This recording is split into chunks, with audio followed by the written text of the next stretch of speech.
आपण थेट आता संदेशामध्ये जाऊया. परमेश्वर आपल्याला कुठल्या वचनाद्वारे बोलणार आहे ते आपण ऐकूया. आणि मी विनंती करतो नंदिता परफेला त्यांनी आम्हाला वचनामध्ये घेऊन जावे. प्रेज लॉर्ड सगळ्यांना. Praise Lord. खरंच पुन्हा एकदा देवाला धन्यवाद देते की त्याने मला इथे उठाण्याची संधी दिली, संदेश देण्यासाठी त्याने मला पुन्हा एकदा उभं केलेलं आहे. धन्यवाद देते, त्याचे आभार मानते. तिथे उभं राहून एक गाणं आठवलं. ते 2 लाईन मी गाऊ का अशी परमिशन मागत आहे तुमच्याकडे. ती आहे, तू बोलाविले सेवा कराया प्रभु आलो आनंदे. थोडंच गाते मी, म्हणजे या गाण्यातच सगळं काय आलं. खरोखरच परमेश्वराने त्याची सेवा करण्यासाठी आपल्याला बोलवलेलं आहे, मला बोलवलेलं आहे असं मला वाटतं आणि देवाला मी धन्यवाद देते त्यासाठी. आता आपण वचनाकडे वळू. आता माझी सुरुवात तर नेहमी तुम्हाला माहितीच आहे कशी होते. एक प्रश्न तर झालाच पाहिजे. तर व्हॉट इज स्पिरिच्युअल थर्स्ट? इंग्लिशमध्ये उत्तर नकोय, मराठीमध्ये पाहिजे. आत्मिक तहान म्हणजे काय? एका ओळीत जरी उत्तर दिलं तरी चालेल, एका शब्दात उत्तर.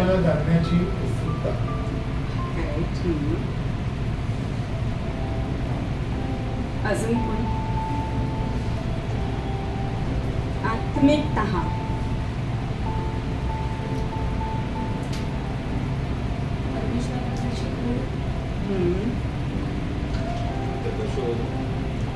Okay,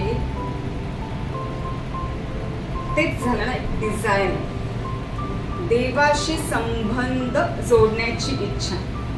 Dzire, it's a desire for connection with God.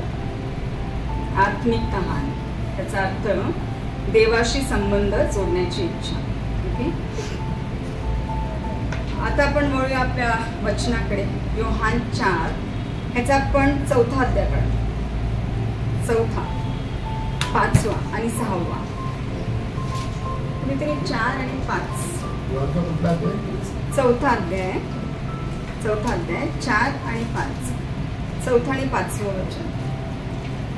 आणि त्याला शंभरणामधून जावे लागले. मग तो शंभरणामधून सुखार नावाच्या नगरास आला. ते याकोबाने आपला मुलगा योसेफ याला दिलेल्या शेताजवळ होते. तर इथे जे 4थं वचन जे सांगत आहे, तुम्हाला माहिती आहे का, परमेश्वर गालिलातून आला. पहिल्या ह्याच्या जेव्हा आपण वाचतो तेव्हा यहुदा प्रांत सोडून पुन्हा गालिलात प्रांतात गेला आणि त्यास शोम्रोन प्रांतातून जावे लागले म्हणजे ही पित्याची इच्छा होती की येशूने त्या शोम्रोन गावातून जावे. का? कारण ते अगत्य होतं, म्हणजे परमेश्वराची काहीतरी त्याच्या मागची योजना होती. म्हणून परमेश्वर त्या गावातून म्हणजे शोम्रोनातून निघाला. 6वं वचन. तेथे याकोबाचा झरा होता. चालून चालून दमलेला येशू तसाच त्या झऱ्यावर बसला. तेव्हा सुमारे 6वा तास होता. आता इथे काय दिले ना, ते याकोबाचा झरा होता. चालून चालून दमलेला येशू. आता खूप ठिकाणी म्हणजे ते काय मागितले, त्या स्त्रीकडे पाणी मागितले, आपल्याला माहितीच आहे. पण तो दमलेला होता म्हणजे काय? फक्त त्याला पाण्याचीच तहान नव्हती, तर त्याला जेवण आणि विश्रांतीचीही गरज होती. इतका म्हणजे लिहिले, लिटरली इथे लिहिले, चालून चालून दमलेला येशू तसाच त्या झऱ्यावर बसला. तेव्हा सुमारे 6वा तास होता, म्हणजे जवळजवळ 12 वाजले होते. दुपारचे 12 वाजले होते आणि येशूला पाणी, जेवण व विश्रांती ह्याची गरज होती. 7वं वचन वाचू आपण. तेथे शंभरणाची एक स्त्री पाणी काढण्यास आली. तिला येशू म्हणाला, मला प्यायला पाणी दे. नंतर 9वं वचन. तेव्हा ती शंभरोणी स्त्री त्याला म्हणाली, आपण यहुदी असता माझ्यासारख्या शंभरोणी स्त्री जवळ प्यायला पाणी मागता हे कसे? कारण यहुदी शंभरोणी लोकांबरोबर संबंध ठेवत नसतात. तेथे एक शोम्रोनी स्त्री पाणी काढण्यास आली. तिला येशू म्हणाला, मला प्यायला पाणी दे. आता त्या शोम्रोनी स्त्रीविषयी खरं तर परमेश्वराला सगळंच माहिती होतं. हे खरं आहे की यहुदी लोक आणि शोम्रोनी लोक ह्यांचे व्यवहार म्हणजे एकमेकांशी व्यवहारच नसतात, त्यांचे ते संबंधच नसतात. ओके, जे काय त्यांच्यामध्ये डिफरन्सेस आहेत, ओके, जे काय भेदभाव आहेत ते येशू जाणून आहे. पण येशू काय म्हणाला, मला प्यायला पाणी दे. तेव्हा ती शोमरोनी स्त्री त्याला म्हणाली, आपण यहुदी असता माझ्यासारख्या शोमरोनी स्त्री जवळ प्यायला पाणी मागता हे कसे? ऍक्च्युली तिने आश्चर्याने हा प्रश्न केला.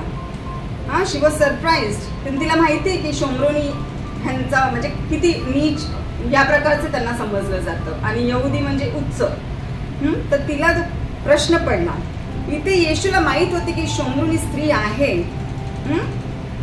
ती शोमरोनी स्त्री असून सुद्धा येशूने तिला तुच्छ मानलं नाही, तिला क्षुद्र मानलं नाही. त्याला माहित होतं की त्यांचे जे संबंध आहेत, त्यांचे जे व्यवहार आहेत ते योग्य नाही आहेत, त्यांच्याशी ते व्यवहार करत नाही. तरी सुद्धा आपला प्रभू येशू तर महान आहे ना, तर तो कधीच कोणाला हर्ट करत नाही, कधीच कोणाला कमी लेखत नाही, नाही का? तो प्रत्येकाला रिस्पेक्ट देतो, प्रेम करतो, बरोबर? तर त्याने त्या स्त्रीला देखील तुच्छ मानले नाही, शूद्र मानले नाही. आता आपण वळूया 4:10, योहानाचा 4 अध्याय 10. येशूने तिला उत्तर दिले, देवाचे दान म्हणजे काय आणि मला प्यायला पाणी दे असे तुला म्हणणारा कोण आहे? हे तुला कळले असते तर तू त्याच्याजवळ मागितले असतेस आणि त्याने तुला जिवंत पाणी दिले असते. बस. आता इथे देवाचे दान म्हणजे काय, कोणी सांगू शकेल?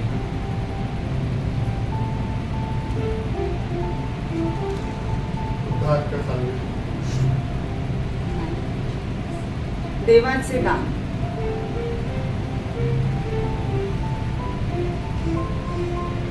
देवाचे दान म्हणजे येशू स्वतःला देवाची देणगी म्हणून संबोधतो. म्हणजे तो असं म्हणतो की Jesus refers himself as a gift of God. हे देवाचे दान आहे. म्हणजे पित्याचं दान कोण आहे? पित्याने जे दान दिले ते कोण आहे? तो खुद्द येशू ख्रिस्त आहे. हे आहे म्हणतो. काय म्हणतो? देवाचे दान म्हणजे काय आणि मला प्यायला दे असे तुला म्हणणारा कोण आहे हे जर तुला समजले असते तर तू त्याच्याजवळ मागितले असतेस. इथे मेन्शन केले असतेस. तर असतेस अर्थ काय? असतेस हा म्हणजे येशूची ती इच्छा होती की तिने मागावं त्याच्याजवळ ते जिवंत पाणी की तू मला दे. ही त्याची इच्छा होती की मागितले असतेस आणि त्याने तुला जिवंत पाणी दिले असते. 11व वचन आपण वाचू. ती त्याला म्हणाली, महाराज, पाणी काढायला आपल्याजवळ पोहरा नाही व विहीर तर खोल आहे, मग ते जिवंत पाणी आपल्याजवळ कोठून? तिने येशूला आधी काय संबोधलं? काय म्हणाली ती? महाराज. तिला माहितीच नव्हते की हा येशू आहे, जिवंत परमेश्वर आहे. ती म्हणाली, महाराज, पाणी काढायला आपल्याजवळ पोहरा नाही, विहीर तर खोल आहे, मग ते जिवंत पाणी आपल्याजवळ कुठून? तिने प्रश्न केला येशूला.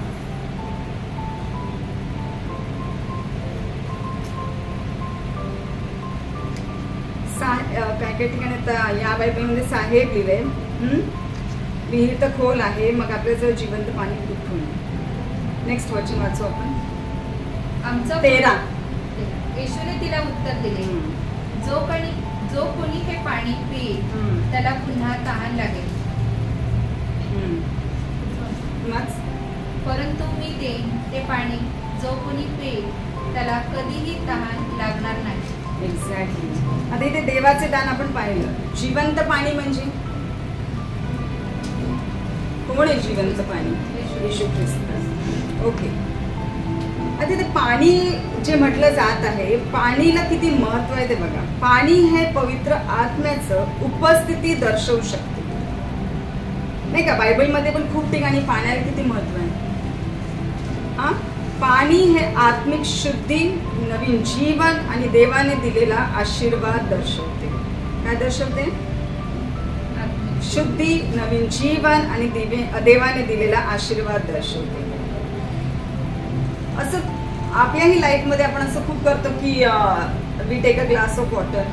पिण्याचा एक आपण ग्लास घेतो, त्याच्यामध्ये आपण पाणी टाकतो, त्याच्यावर आपण हात ठेवतो आणि आपण प्रार्थना करतो. It's a good sine.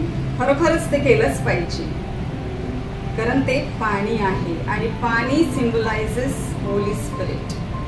पाणीचं जे सिम्बॉलिझम आहे, जे दर्शवतं ते म्हणजे होली स्पिरिट. आणि मग प्रार्थना करून आपण जेव्हा जेव्हा ते पाणी पितो, खरोखरच त्यावेळेस काय होतं, आत्मिक शुद्धता आपल्याला मिळते, नवीन जीवन, ट्रान्सफॉर्मेशन आपल्याला मिळतं आणि देवाने दिलेले आशीर्वाद आपल्याला मिळतात. खूप काही रिझन्स आहे पाण्याच्या मागे, म्हणजे जसं काही कोणाला हील व्हायचं असेल तर ते हील देखील होतात. कोणी वासनेमध्ये असतील तर त्या पाण्याद्वारे त्यांची शुद्धता पण होते, है ना, आत्मिक शुद्धता पण होते. या गोष्टी पण पाण्याच्या द्वारे होतात. तर पाणीला किती महत्व आहे. जिवंत पाणी म्हणजेच येशू ख्रिस्त आहे, बरोबर. आपण योहानेचा 4 अध्याय 14. परंतु मी देईन ते पाणी, जो कोणी पिईल त्याला कधीही तहान लागणार नाही. जे पाणी मी त्याला देईन ते त्याच्यामध्ये सार्वकालिक जीवनासाठी उकळत्या पाण्याचा झरा होईल. एक्झॅक्टली. 7:36. सणाच्या शेवटल्या म्हणजे महत्वाच्या दिवशी येशू उभा राहून मोठ्याने म्हणाला, कोणी तहानलेला असला तर त्याने माझ्याकडे यावे आणि प्यावे. जो माझ्यावर विश्वास ठेवतो त्याच्यातून शास्त्रात सांगितल्याप्रमाणे जिवंत पाण्याच्या नद्या वाहतील. मेन. ज्यांनी त्याच्यावर विश्वास ठेवला त्यांना जो आत्मा मिळणार होता त्याच्याविषयी त्याने हे म्हटले, तोपर्यंत आत्मा दिलेला नव्हता, कारण येशूचा तोपर्यंत गौरव झाला नव्हता. येस. म्हणून हे जिवंत पाणी जे म्हटलं गेलंय ते येशूला म्हटलं गेलंय. येशू ख्रिस्तच जिवंत पाणी आहे, कारण तोपर्यंत पवित्र आत्मा दिला गेला नव्हता, त्याचा गौरव झाला नव्हता. ओके. आता हे जे पाणीविषयी जे काही दिलं जाते किंवा 14 आपण जे आता वाचलं, उकळत्या पाण्याचा झरा, तर त्याच्यासाठी मला एक छोटंसं एक्झाम्पल द्यायचं तुम्हाला. आता जसं काही वॉटरफॉल असतो, मला तर वॉटरफॉल खूप आवडतो. तुम्हाला पण आवडतो का? खूप आवडतो ना. मग आपण बघतो पावसाळ्यात रॉक्स असतात ना, रॉक्स, त्या दगडातून अक्षरशः पाणी येत असतं बाहेर, म्हणजे ते झरे वाहत असतात, नाही का. आपण पाहिलंय ना खूप ठिकाणी. आता हे जे पाणी असतं ते जमिनीतून पृष्ठभागावर येतं, म्हणजे बाहेर पडतं, ते ओव्हरफ्लो होतं. तसंच येशू ख्रिस्त पण आपल्यामध्ये उकळत्या पाण्याचा झरा आहे. आहे की नाही आहे? आहे. तो कधीही ना संपणारा, तो कधीही ना आटणारा, तो कधीही ना सुकणारा असा झरा आहे. जो कोणी त्याच्यावर विश्वास ठेवतो तो तृप्त होईल आणि तुमचा उपयोग तो आपल्या गौरवासाठी करून घेईल. तर येशूच हा उकळत्या पाण्याचा झरा आहे. आपण बघतो की नॅचरल कॅलॅमिटीज मध्ये काय होतं की पाण्याचे झरे सुकतात. पावसाळा जसा संपत आला की मोस्ट प्रॉब्ली पाणी येत नाही, शक्यतो पाणी थांबतं, सुकतं, वॉट एव्हर जे काय आहे. परंतु आपल्यामधला जो झरा आहे तो सदैव ओसंडून वाहायला पाहिजे, कारण तो येशू आहे. कारण मी आताच म्हटलं, कारण तो कधीही संपणारा नाही, कधीही आटणारा नाही आणि कधीही सुकणारा नाही.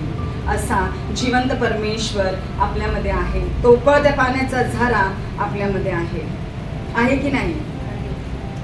मग ती स्त्री काय म्हणते, आपण 15 वचन वाचूया. 4:15. ती स्त्री त्याला म्हणाली, महाराज, मला तहान लागू नये व पाणी काढायला मला येथवर येणे भाग पडू नये, म्हणून ते पाणी मला द्या. तिने काय केलं? येशूकडे काय मागितलं? जिवंत पाणी मागितलं. आपण मागितलं का येशूकडे जिवंत पाणी?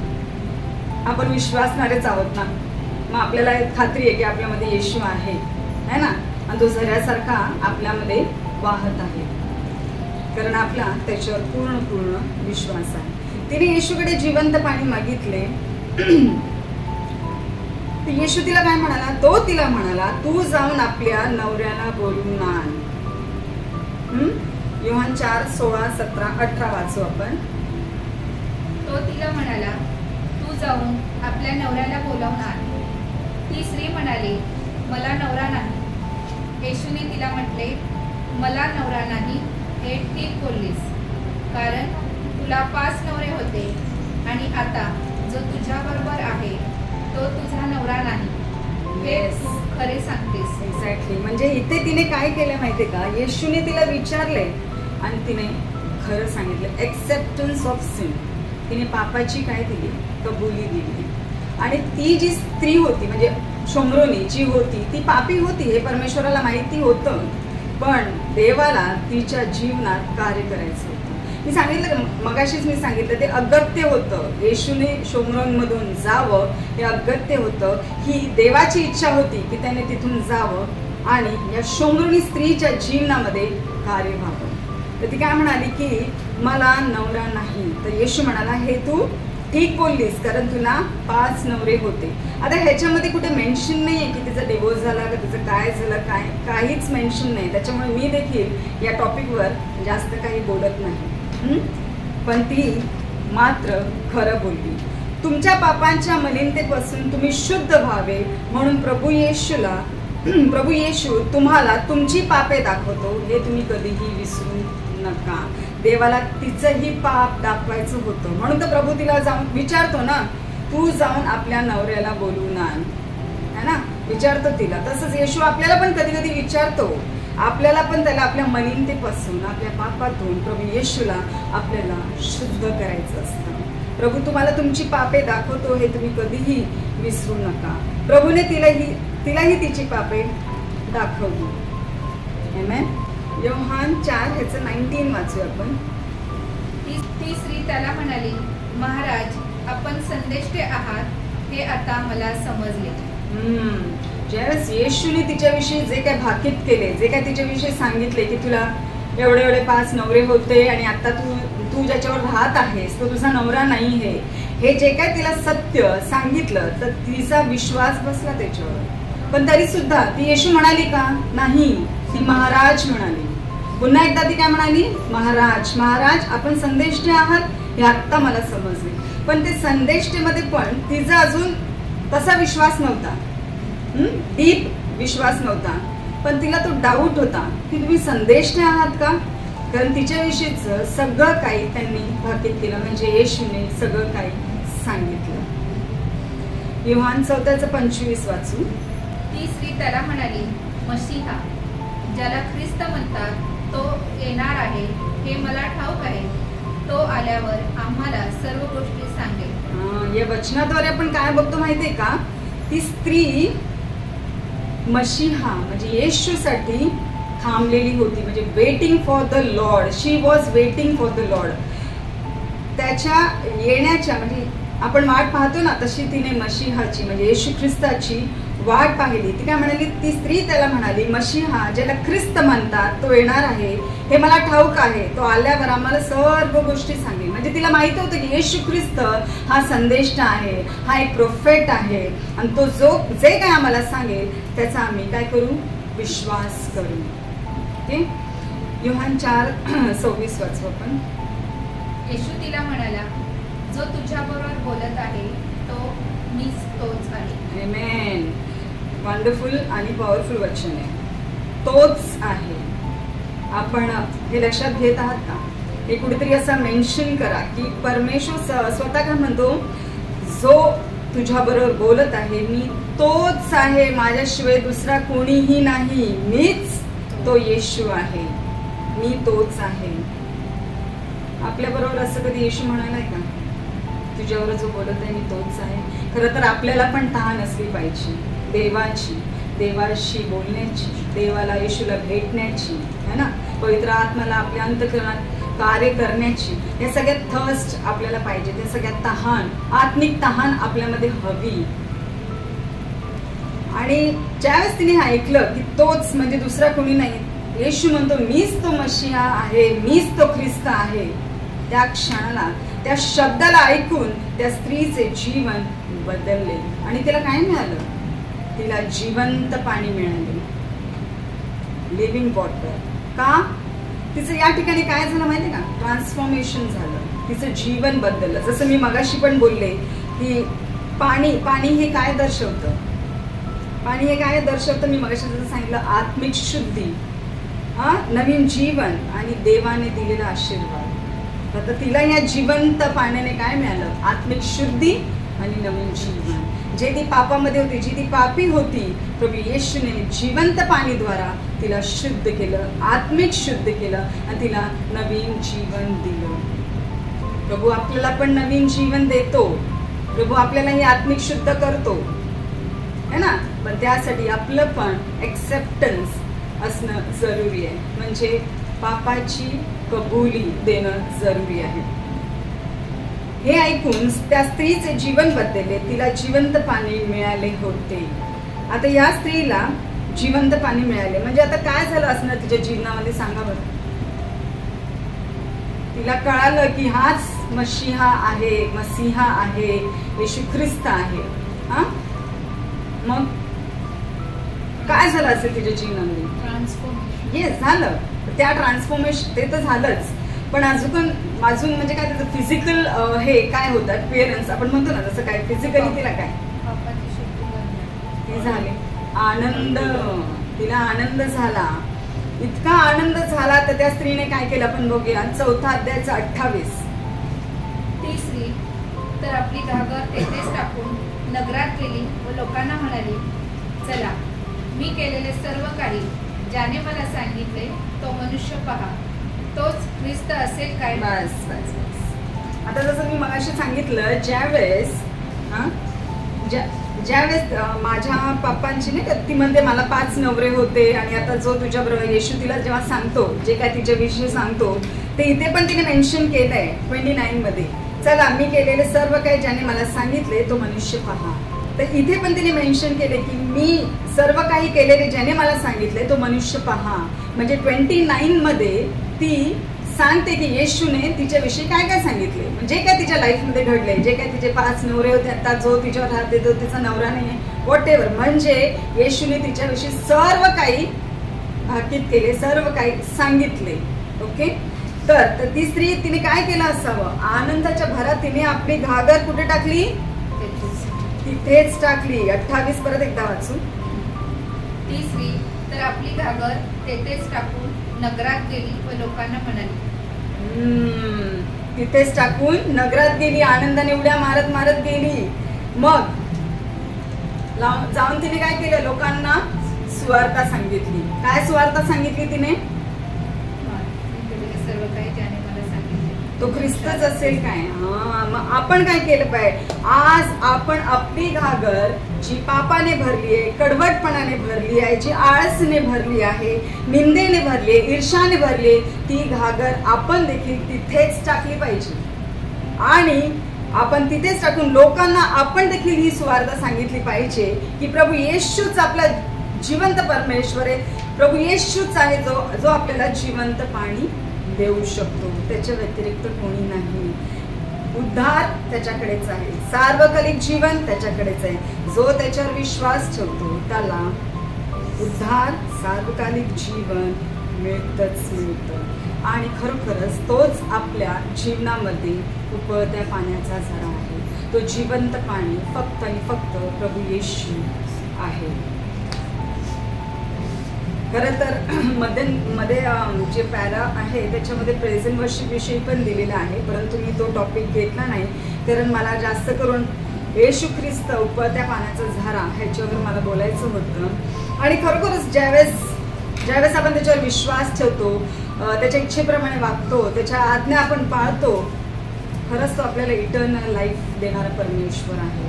सार्वकालिक जीवन हे फक्त येशूकडेच आहे, त्याच्या व्यतिरिक्त कोणालाही सार्वकालिक जीवन नाही मिळू शकत. आपण त्याच्यावर विश्वास ठेवायला पाहिजे, तोच आपल्याला तृप्त करेल आणि आपला उपयोग तो त्याच्या गौरवासाठी करून घेईल. आज तुम्ही हा विश्वास धरता का? तिथं सामरी स्त्री होती, ते म्हणजे आपण आता मगाशीच वाचली, म्हणजे नीट म्हणजे या कास्टची होती ती, व्हॉट एव्हर जे काय आहे ते, परंतु तिने आपल्या पापांची कबुली दिली. आणि ज्यावेळेस तिने ऐकलं की हा येशू मसीह आहे, ख्रिस्त आहे, त्याच वेळेस तिचं काय झालं, जीवन बदललं, ट्रान्सफॉर्मेशन झालं. आपल्या लाईफचं ट्रान्सफॉर्मेशन झालं का? आपलं जीवन बदललं आहे का? नाहीबद्दल नाही, तर प्रियानो आजच तो दिवस आहे, आपण आपलं जीवन बदलूया, है ना. हा छोटासा संदेश मी तुमच्याकडे घेऊन आले आणि या संदेशाद्वारे मला हेच सांगायचं होतं की जिवंत पाणी आणि उकळत्या पाण्याचा झरा म्हणजे येशूच आहे आणि ते जिवंत पाणी आपण स्वीकारायला पाहिजे. एवढं बोलून मी माझा संदेश ते संपवत आहे, पण सॉरी जास्त वेळ मी नाही देऊ शकले. छोटासा संदेश मी तयार केला होता, पण मला फक्त या संदेशाद्वारे जे जिवंत पाणी आहे त्याविषयी मला बोलायचं होतं. थँक्यू म्हणते, थँक्यू, पुन्हा एकदा थँक्यू म्हणते.